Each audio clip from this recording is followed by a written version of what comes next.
Ang dalawang lalaki na ito ay nag-explore sa isang abandonadong bahay sa gitna ng gubat na ipinatayo pa noong 1900s. Medyo wasak na ang bahay na ito, pero may naninirahan pa rin dito na nilalang na magbibigay ng takot sa sinumang magtangkang pumasok dito. 58 Coke bottle, right?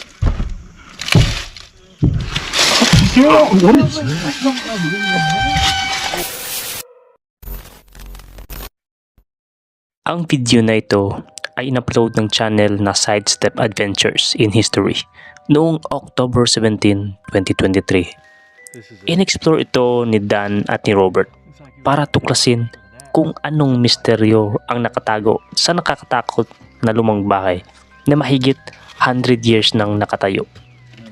Panoorin nyo ang nakakatindig balahibong karanasan nila. Hey everybody, it's Robert coming to you with another adventure into history, and I'm out here with Mr. Dan, and today we're going to be exploring a creepy old house out in the woods. It's probably haunted. If you can see it right behind us, it's a huge old creepy house out here in the woods. Great, I get to go first. All right. Fieldstone foundation. Before we go into it, let's walk this way. I just want to look at this chimney real quick. That's fascinating.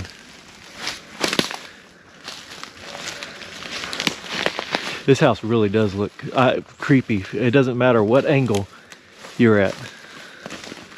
This is a creepy looking house. Here we go. Go into the falling down part.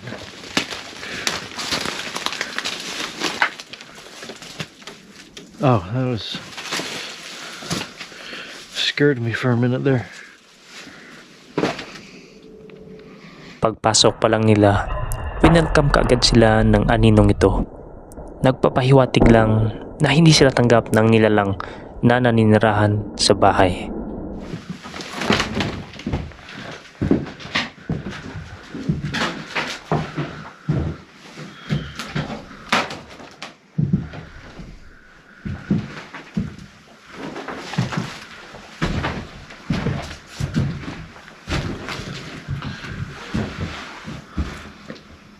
I'm thinking that this was probably built in the early 1900s, and then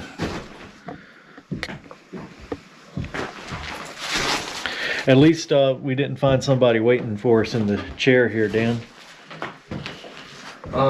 not in the chair, maybe up there. Yeah, I saw that, the attic.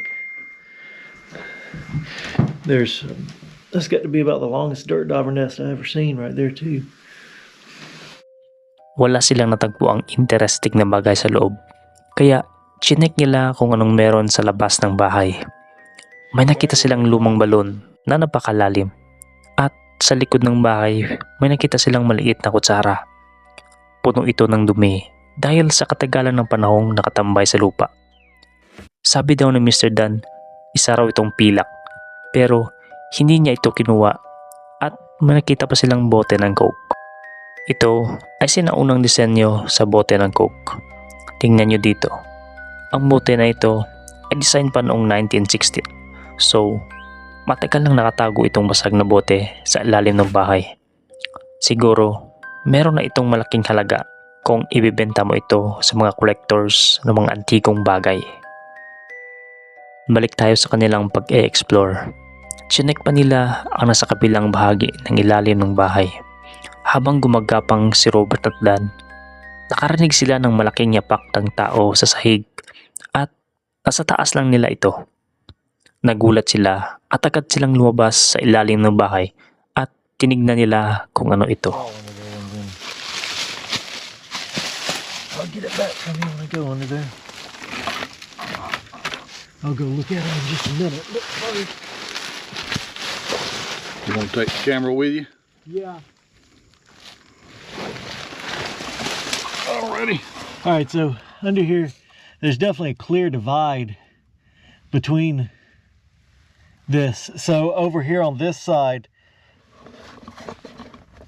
real narrow boards on the floor, different kind of floor joists.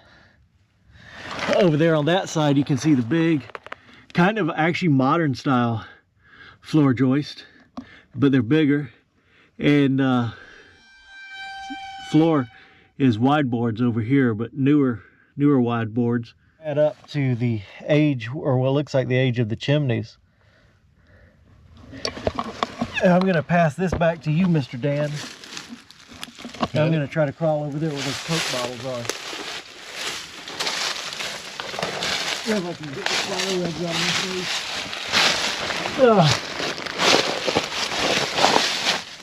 So that's a 1958 Coke bottle, right? What is that?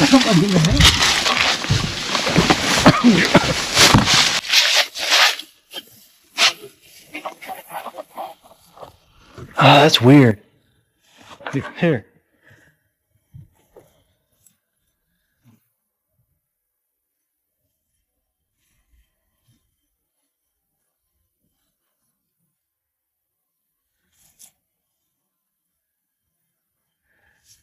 That is strange.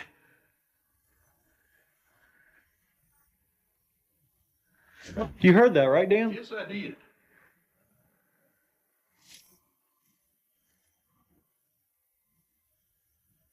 That was weird. All right, that's enough of this old house for a minute. We're gonna go look at something else. Natulala sila kasi walang tao o anumang hayop ang nakapasok sa loob ng bahay. Narinig nyo naman ang mga yapak ng paa. Para itong bata na nagdadabog. Hindi talaga gusto ng nilalang na ito na manatili sila sa abandonadong bahay na ito. Hello?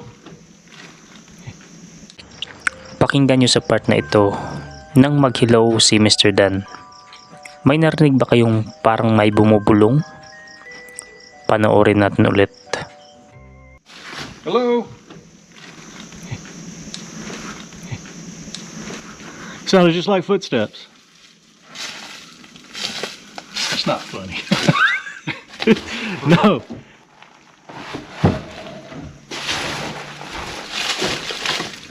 All right, you ready to go? Yeah, I'm ready. Hindi na nila kinaya ang takot na nararamdaman nila. Kaya nagpasya silang umalis na lang kasi hindi na maganda ang nagaganap sa lumang bahay na ito. Pero hindi pa nagtatapos ang pagpaparamdam ng nilalang na ito sa kanila. Not funny at all. No, not cool. Not cool. I told you this place felt creepy. All right, well, we're gonna go ahead and get out of here. So I hope you guys have.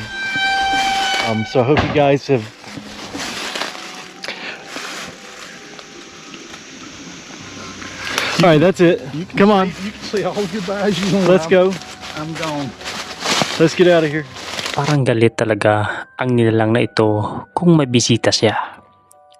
Ang kalabog na yun parang mensahe sa kanila na huwag nang babalik sa kanyang teritoryo. Anong masasabi mo tungkol sa karanasan nila? Mag-comment sa baba at pag-usapan natin yan. Huwag niyo munang isi-skip ang video na ito kasi papunta na tayo sa mas exciting na part ng video na ito. Save the best for last, ika nga. Ang channel na ito na may pangalang Anthony's Haunted Ritual ay nakatutok sa kanyang mga ritual na nakakatakot na videos. At sa kanyang video na in-upload noong December 2018, pumunta siya sa isang abandonadong sakahan. Mararanasan niya dito ang isa sa hindi niya makakalimutang experience sa supernatural ng kanyang buhay. What the f is that? So we have a lot to look at on this property. You got a outhouse right there. Got a abandoned RV, which if they give it to us for free, even if it's broken down. And then you got the semi truck. Usually they drop them off without the semi. That worries me, you guys. That can mean a couple of things that could have been stolen. Like the windshield is broke.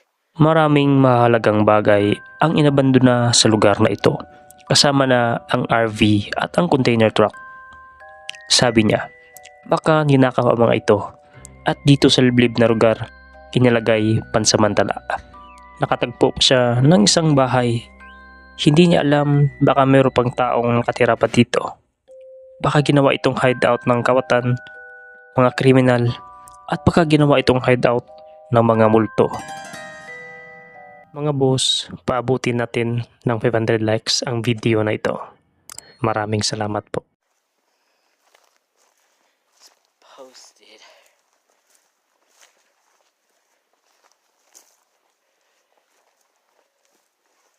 Okay. Whoa. Bench. Washer and dryer. It's not too old. Walker. Cigarette.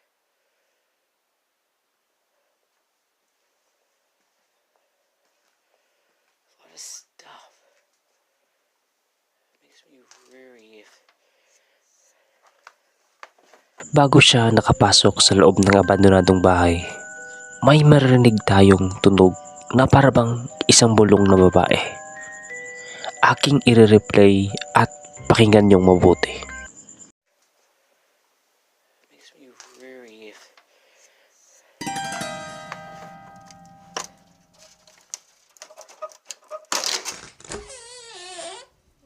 Hello? May tao ba sa loob ng bahay na ito na pinagmamasdan lang ang galaw ni Anthony? Go up here first. No, it stinks like dirt.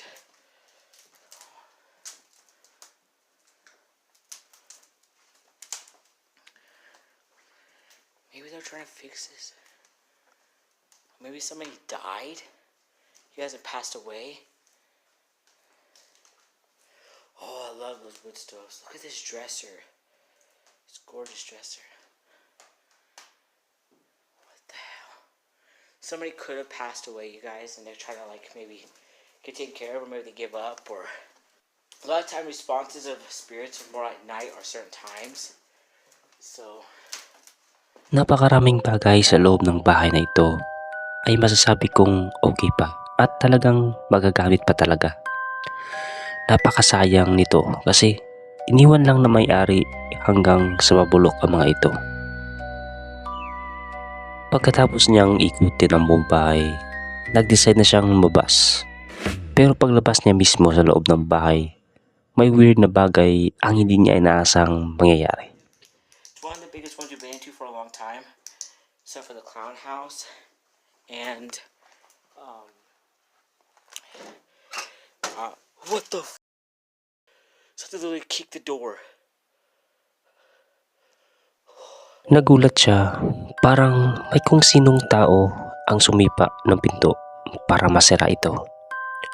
Ano sa palagay niyo ang gumawa nito? Hangin lang ba o hindi kaya isang supernatural na nilalang? Mag-comment sa baba. Can you guys hit the door again? That was weird, you guys. I would like literally kick the door like it was pissed the hell off. I don't even remember what I was saying. I'm so scared right now. That literally sounded like it hit the door. But yeah, we've only been to a couple big houses, the cult house, the clown house. Yo, that literally scared the crap out of me. Wala nang may mas nakakatakot pa sa next na video na aking ipabahagi. Ini-upload ito ng channel na may pangalang Gorilla Hot Tortilla noong October 2023. Nakatagpo siya ng isang abandonadong bahay sa gitna ng gubat. Napaka-creepy ng bahay na ito kasi maraming kakaibang pangyayari na nakakatindig balahibo ang naranasan niya.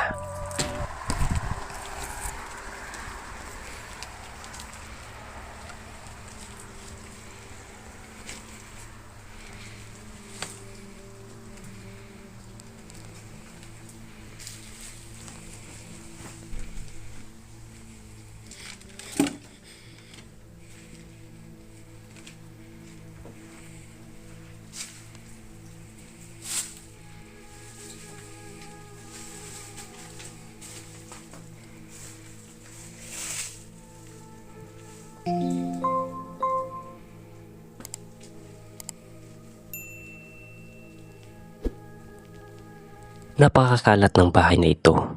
Parang ginawa na itong basurahan ng mga taong nakatira dito dati. At may baliktad pang cross na nagbibigay ng creepy na ambience sa lugar. Nagulat ang nagbi-video kasi may biglang tumunog na bagay na hindi inaasahan.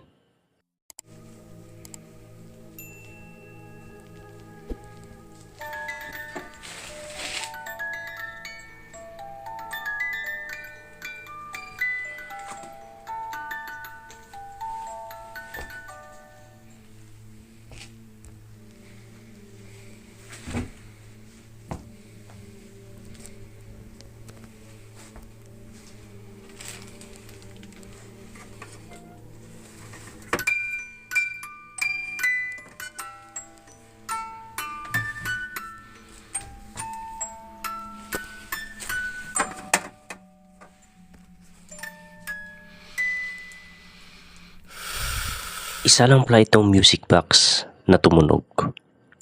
Ang tanong, sino o ano ang nagpaandar nito?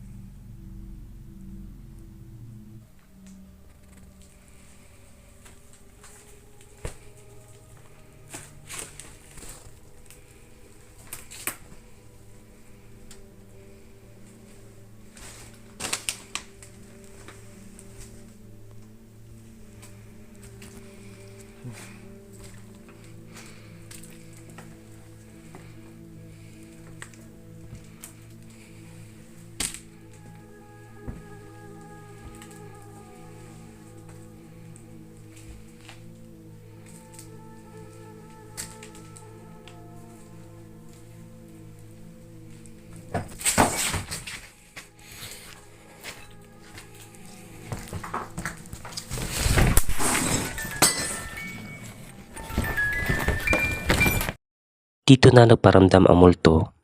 Kita naman sa video kung paano nahulog ng kusa ang isang cross na hindi ginalaw ng sinumang tao. At tumunog ulit ang music box na hindi lang man ito ginalaw. Kahit nga ang pintuan ng bahay ay nilak ng nilalang na iyon. Kaya no choice siya at ginamit na lang niya ang bintana at kumaripas ng takbo dahil sa takot.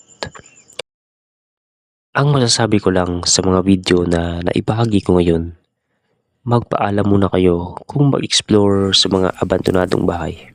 Yes, wala nang taong nakatira sa mga ito, pero may ibang nilalang na ang nakatira na dito. Kaya maniwala kayo sa mga salitang no trespassing. Nabitin ko ba kayo?